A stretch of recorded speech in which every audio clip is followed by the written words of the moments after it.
That was the obnoxious novelist Philip, and this is the only slightly less obnoxious B007, back for another 10-minute spoiler-free movie review, this time of the indie movie Listen Up Philip, which played the festival circuit last year, including the London Film Festival, where I saw it, and I think is already available on streaming services in the United States, and is out this weekend in the United Kingdom and Ireland.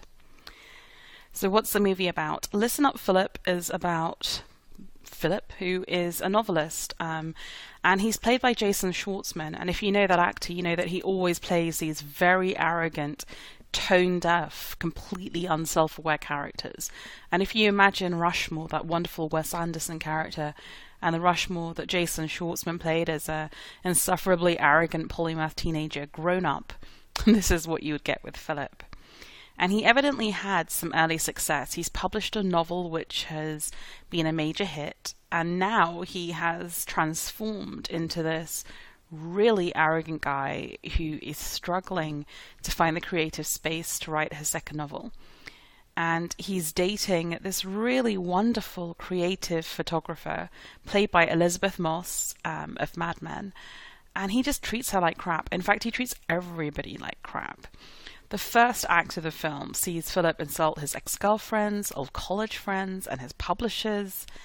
And, you know, in some cases, it's not just that he's meeting these people and happens to insult them. He actually rings them up and arranges meetings in which he can be mean to them. So this is a really very, very hateful character.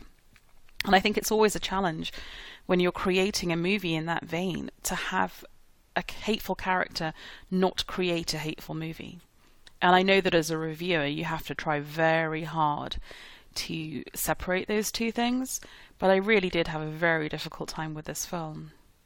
I think the first act of the movie is better. It plays more like a black comedy and justifies the categorization of the film, both at the London Film Festival, and indeed there was a statement read out before that screening by the director Alex Ross Perry, which very strongly asserts that this film is a comedy. And I think it's not really. I mean, you can think of those old Woody Allen films which have a misanthropic thread running through them, but still have very good one-liners, very good singers, very good observational humour. I'm not sure this movie really pulls that off. And I think it definitely takes a turn into the anti-comedy when you get into the second act of the film. So Philip the novelist, he's walked out on his long-suffering, lovely girlfriend, the Elizabeth Moss character, and he's offered the chance of staying at a country house owned by an aging mentor novelist, I think meant to be based kind of on Philip-Roth. He's played by Jonathan Pryce. And then you have this awful sort of duel of meanness between the young and the old authors. And the focus of that meanness, rather than being the Elizabeth Moss character, who actually, what I'm quite pleased about is she does get a bit of a narrative arc, and we do see her sort of grieving for that relationship and moving on with her life. But effectively, all this callousness then focuses in on the older author's daughter, Melanie, who's played by the wonderful Kristen Ritter. Now, I think the real problem with this film is it's very imbalanced. You know, you have the Elizabeth Moss storyline, which adds some real heart to the film. And, you know, we know from Mad Men that she's an amazing actress, but she's so sympathetic and so nuanced in what she does with her character that you find yourself really wanting more of her on screen. And that when you're in the main bulk of the movie, at least for me, you're kind of willing it to get away and back to her, and that's wrong. That's a fault of the writing, I think. But when you go back to the novelists, what you really want is not just the misanthropy but the humour.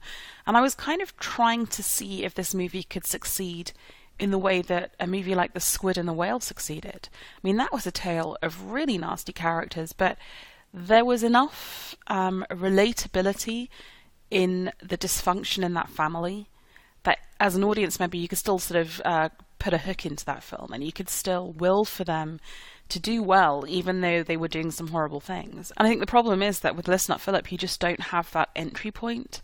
And so after a while, I mean, this isn't a long film, it's under 2 hours long, but after a while just hearing that same repetitive snide behaviour, it just becomes very boring. And because it's boring, you start detaching yourself from the film and kind of dissecting what the director, Alex Ross Perry, is trying to do. And from my perspective, it ends up being quite derivative, because he's almost trying to do Woody Allen, misanthropic humour, Upper East Side concerns, 1% problems. And then he's almost trying to do Wes Anderson. And that's partly because he's cast Jason Schwartzman, but it's also the way he does the production design. And there's a really it's quite a funny montage where he does all the book covers of the various authors. But it's very Wes Anderson in The Royal Tenenbaums. And the other thing that's very Royal Tenenbaums is this very knowing, over-articulate, rushed voiceover narration. That's absolutely Alec Baldwin from that film. So, I think this is a movie that had a lot of promise. It's got a great cast. The production design is interesting. And I really don't want you to think that just because it contains mean people, I think it's a mean film. I don't. But I just think that black comedy is probably, apart from really good satire, one of the hardest types of comedy to pull off.